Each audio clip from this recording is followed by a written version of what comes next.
I get a lot of questions about how to add source citations to the Ancestry platform. And so I went and answered that question in a Q&A session from the Genealogy TV Academy. And so this was one of the questions from one of the students. Hey, if this is your first time here, my name is Connie Knox. I am a lifelong genealogist here to help you go further, faster, and factually with your family history research. Now, in this subject, the source citations on Ancestry are not so easy. It's kind of a convoluted process. And so I'm going to walk you through that process in this clip.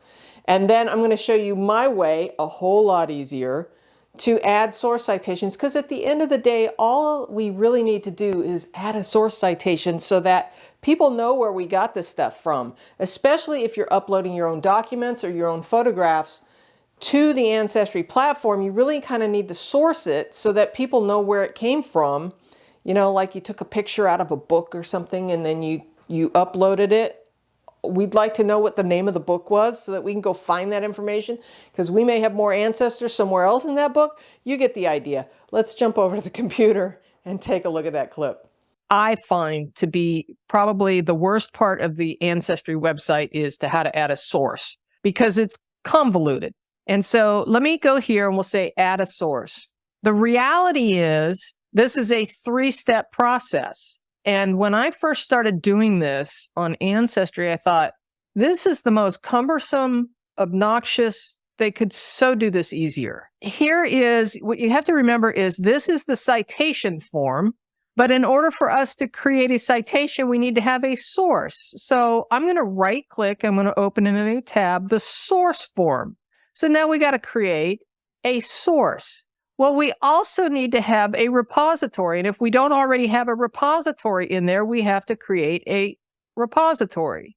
So in the process of doing this, I think it's best to work backwards. Create the repository first. So we would say, I'll do it again. I kind of did this as an example in the handout, but I'm just going to say Connie's Archives, okay? Let's pretend it's the county library, it's the North Carolina State Archives, it's the Kansas, in this case, State Archives, whatever it is, maybe it's the Kansas Health and Human Resources, Vital Statistics area or whatever.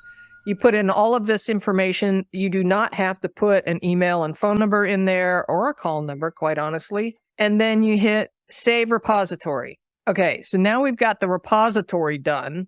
Now I'm going to come over here to the source section. Now we're in the step 2. So we've done step 3. Now we're going back to step 2.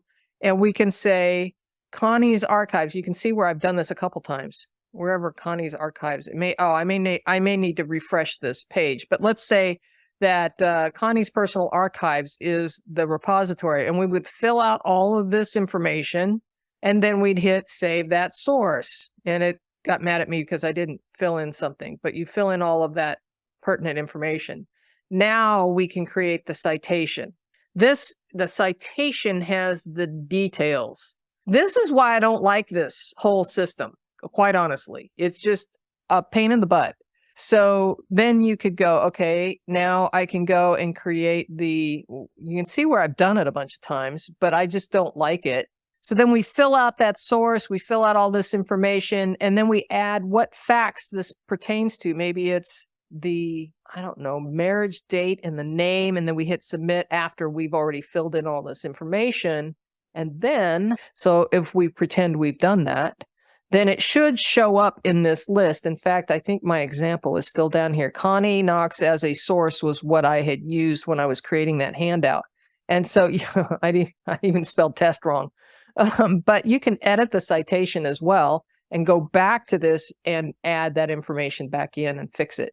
You kind of get the idea that you can then also add other media and sources. So here's media and here's sources. So if you wanted to take that marriage certificate and upload it to the gallery, you would do that over here, add media to the gallery, upload that photo, or I think you can add a PDF here as well.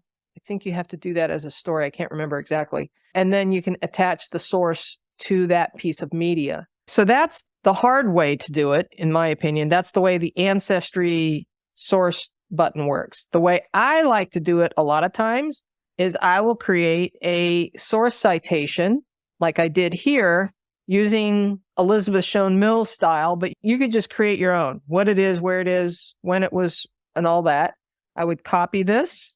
I would then go back over to, this is the easiest way to do it, in my opinion, and the fastest way. And actually, and then I would go paste it into the description and hit save. Bingo. Everybody's got the source information. It's attached to the fact. We don't have to go through all the rigmarole of creating a source citation, creating a source, and a repository, which are 3 different forms you have to fill out to get one source citation. This is so much faster and so much easier. And if you really want to learn how to do professional source citations, then you can get practice doing that. And so I just created this little source. I don't even think I got all the names right, but I was just kind of whipping it out quickly to give you an idea. And then always put address for private use, because you don't want the world to see your personal address. But since this would be, I'm going to cancel out of this.